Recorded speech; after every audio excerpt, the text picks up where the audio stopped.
Hello everyone, you're tuned into My Dad Says Audio. If you've been here before, welcome back. If you're new here, welcome. Today we'll be looking at a very advanced power supply for a turntable. Dad, what can you tell us about the unit? It's a bit of a classic circuit, this. I used to use this to power my Lin LP12 that I used to have. But however, I have other plans for it as well. It's a power supply to run synchronous motor, notably the older models of Riga, Lin, Thorens, etc. that use synchronous motors. Essentially, it's AC regenerative supply. It's based on an article that appeared in the Audio Amateur. I've got a photocopy of the article here. It was designed by Gary Gallo, who's quite a famous designer from back in the day. I think he used to do a lot of ADCOM modifications, especially preamps. But this was one of his little pet projects back in the day, and one of my mates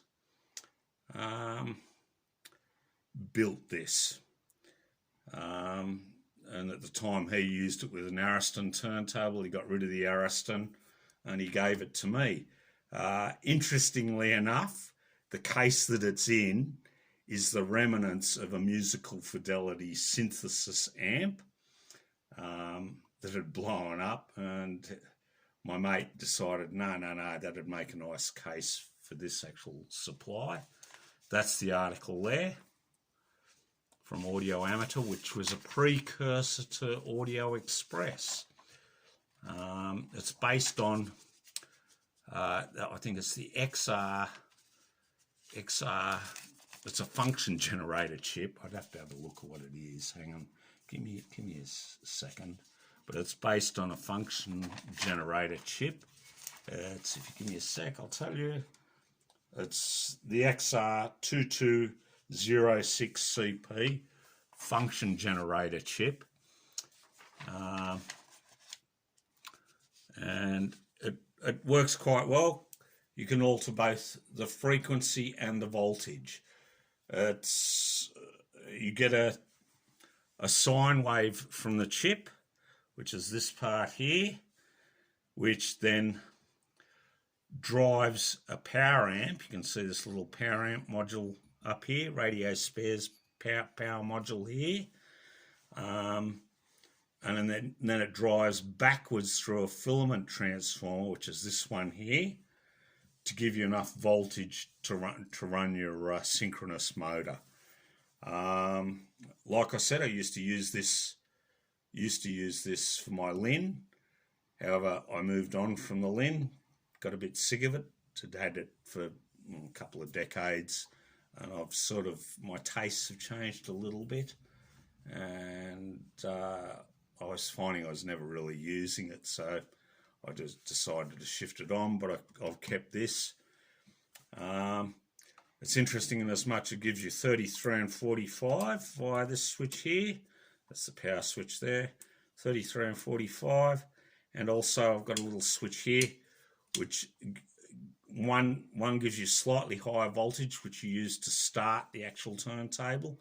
And then when it's running, put that on, and that gives you slightly lower voltage, which means the motor will run a bit smoother with a slightly lower voltage. I have plans to use this with another turntable, which you'll see in another video. It works purely with synchronous motors and not DC motors. Anyway, I thought you'd sort of like to see it. I did a few additional modifications to it from when my mate gave it to me. Added a separate supply, whereas originally it derived the supply to run the chip from the main power supply. I actually put an extra transformer in, plus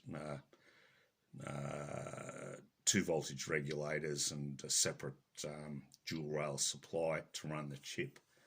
So anyway, it's been very reliable supply. I've got no complaints, and it's quite a nice. I think it's from 1986. This design, audio amateur.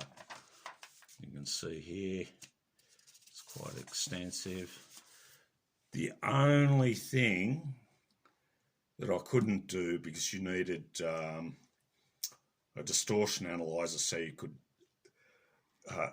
set up the chip to give you, because these function generator chips, they can do things like square waves, sawtooth, sine waves, etc.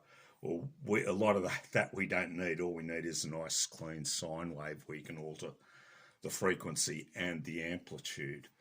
Anyway, we thought you'd sort of like to see this. It's quite a neat unit. I've got no complaints about it. The turntable that I'm going to use it on is my Rock 2 Mark II. So we're going to be doing a video on that very shortly. Anyway, yeah. Can you think of anything else to mention? I have listened to this fairly extensively when you were using it with your Lynn Sondek LP12, and it sounded great. Yeah, I would judge it as being a little bit smoother or cleaner sounding than the Valhalla board. I wouldn't say hugely so, but noticeably so. It worked quite well with the Lynn, and where I am going to be using it, I think it'll also function extremely well. All right, well, that's it for today. Until next time, have a good one. See you guys. Bye.